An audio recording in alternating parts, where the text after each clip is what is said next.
How many hours did you sleep last night? 3, 4, or maybe you're like most people, you finally lay down at 1 a.m., stared at the ceiling for an hour, scrolled your phone just for a minute, and suddenly it's 2:30 a.m., then your alarm goes off. You hit snooze. Twice. Maybe 3 times. And when you finally drag yourself up, your eyes are burning, your brain feels like wet sand, and you whisper the same lie you tell yourself every morning. I'll sleep earlier tonight. But here's the thing nobody talks about. Some mornings after only 5 hours of sleep, you wake up feeling weirdly okay, sharp even. And other mornings after a full 8 hours, you feel like you got hit by a truck. Why does that happen? Is it random? Is it your mattress? Is it just bad luck? It's none of those things. It's science. And once you understand it, actually understand it, not just hear it, you'll never think about sleep the same way again.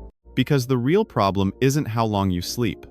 It's what happens inside your brain while you're sleeping. And right now, most people are accidentally destroying the most valuable part of that process without even knowing it.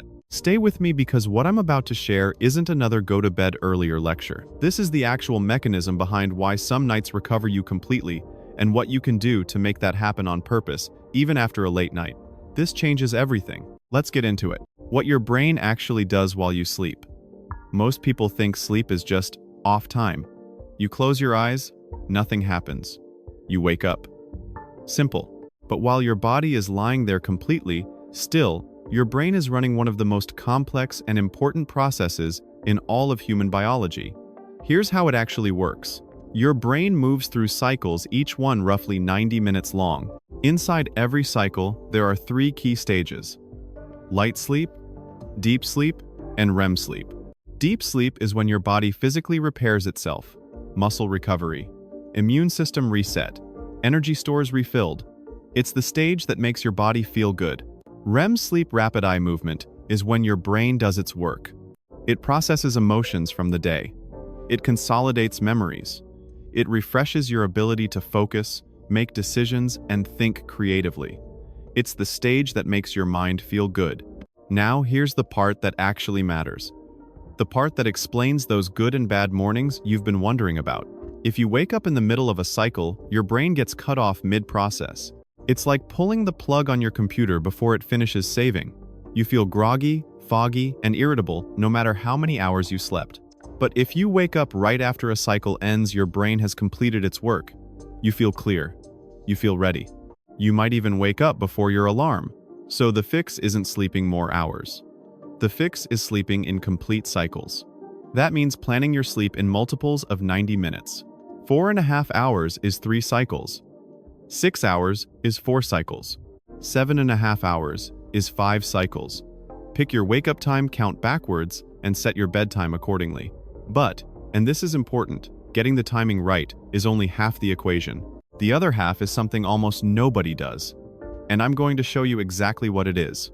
If nobody ever explained sleep to you like this before, hit like. Seriously. The 60 minutes that decide your entire night. Not the moment you close your eyes. Not even the hour before bed. I'm talking about everything you do in the 60 minutes before you try to sleep, because that window either sets you up for deep restorative rest or quietly sabotages it. Here's what that window should actually look like. 2 hours before bed. Stop eating heavy meals. When your stomach is still working hard to digest food, your body stays in an alert, active state. It physically cannot drop into deep sleep as easily. If you're hungry, keep it light.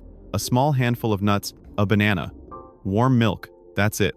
1 hour before bed. Put your phone face down. Not because of blue light though, that does matter, but because of what the content does to your nervous system. Every notification, every short video, every tweet you read is a tiny hit of stimulation. Your brain is being trained to stay alert and reactive. You cannot shift from that state into deep sleep quickly.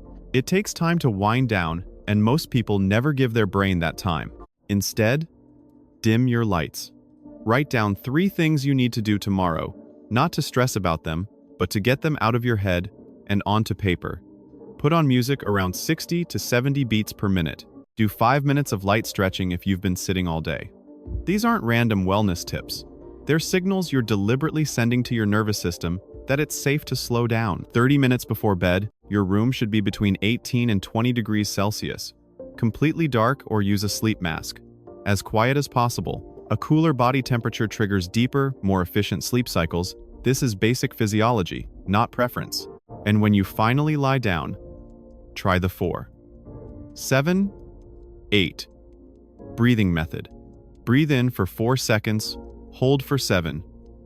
Breathe out slowly for 8. Repeat 3 times.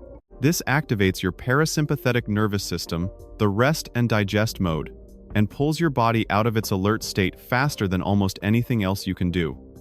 This isn't complicated, it's a system. And systems are what separate people who wake up feeling good from people who just hope for the best. How to feel alive after a short night. Let's be real. Life doesn't always cooperate. Deadlines run long. Kids wake you up. Your brain just won't shut off. There will be nights when no matter what you do, you only get 5 hours. Maybe 4. So, what do you do the morning after? How do you recover and actually function like a human being? Here's what works and why it works. First, don't lie there after your alarm goes off. This is one of the most counterproductive things you can do. When you hit snooze and drift in and out of half sleep, your brain starts a new sleep cycle it can't finish. You'll feel worse in 20 minutes than you did when the alarm first rang. The moment your alarm sounds, sit up.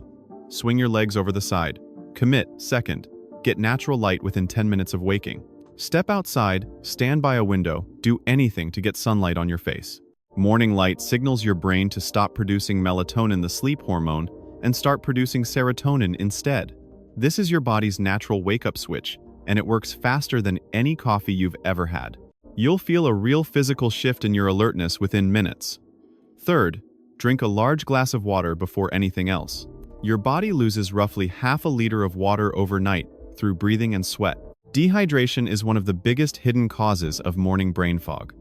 Many people reach for coffee and wonder why it's not working. It's because their brain is running on an empty tank. Water first. Always. Fourth, wait 90 minutes before drinking caffeine. This sounds strange, but the science is solid. There's a chemical in your brain called adenosine that builds up while you sleep. In the first 90 minutes after waking, your body is naturally clearing it. If you drink coffee immediately, you block that process, and when the caffeine wears off around 2 or 3 p.m., all that built-up adenosine hits at once. That's the afternoon crash you've been blaming on your lunch. And the most important thing of all, the one habit that changes everything over time. Keep the same wake-up time every single day. Weekdays, weekends, holidays. Your circadian rhythm is a biological clock, and consistency is the only thing that makes it accurate. When it's accurate, your body knows exactly when to release melatonin at night and exactly when to stop in the morning. Within 2 weeks of keeping a consistent schedule, you will start waking up before your alarm, naturally clear, calm, and ready. You don't need more hours. You need better hours. Sleep isn't a luxury or a sign of weakness. It is the foundation. Everything else in your life is built on your energy, your mood, your focus, your decisions, your relationships. Master this one thing and everything else gets easier. Now you know how. The only question is whether you'll actually do it tonight.